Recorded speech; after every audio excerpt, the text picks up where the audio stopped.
Your mind is your most important, yet too often overlooked weapon.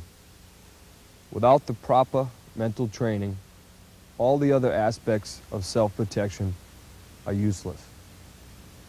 First thing I'd like to go into is your breathing. Many people, when they're confronted with fear, will hold their breath, breathe shallow, or hyperventilate. What I want you to do is when you're in a situation, I want you to breathe slowly and deeply from your diaphragm. Again, breathe slowly and deeply from your diaphragm. Next, I want you to keep positive self-talk in your mind. I do not want you to think negative. I don't want you to think, this guy is too big, or I could get killed. He's going to hurt me. He's going to win. I want you to say in your mind, positive self-talk, I'm going to win, I'm going to survive.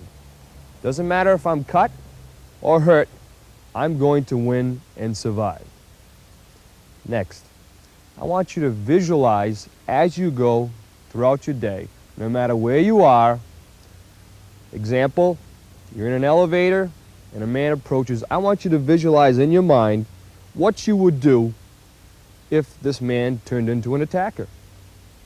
I want you to look around and see what weapons are available and what you would do with your natural weapons, means of escape, etc. It doesn't matter where you are, that's an example. I want you to think like that.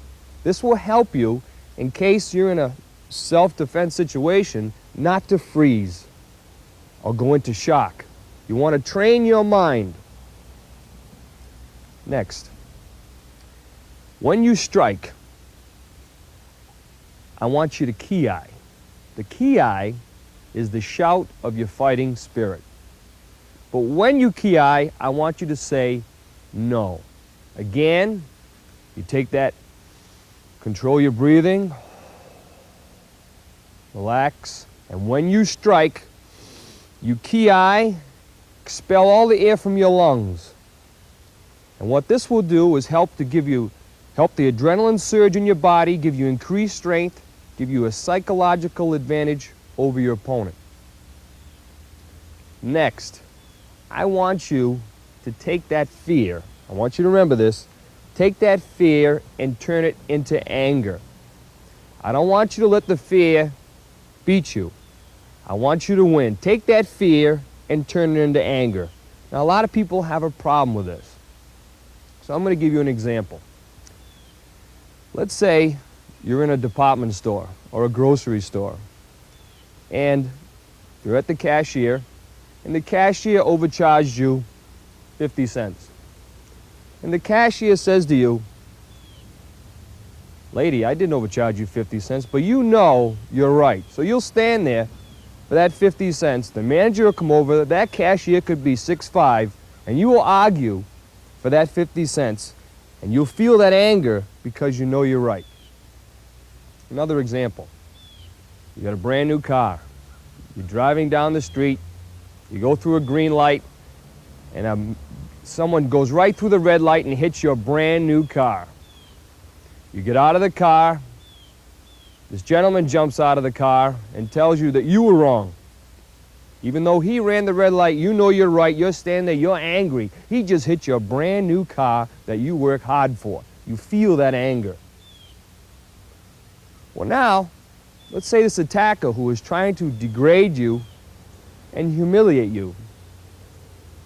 I want you to take that fear and turn it into anger, just like that anger you felt in those two particular situations.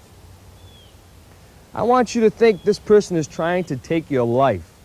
I want you to think of your loved ones, the career that you've worked hard for, and take that fear and feel that adrenaline surge and use it to plan your escape and your attack.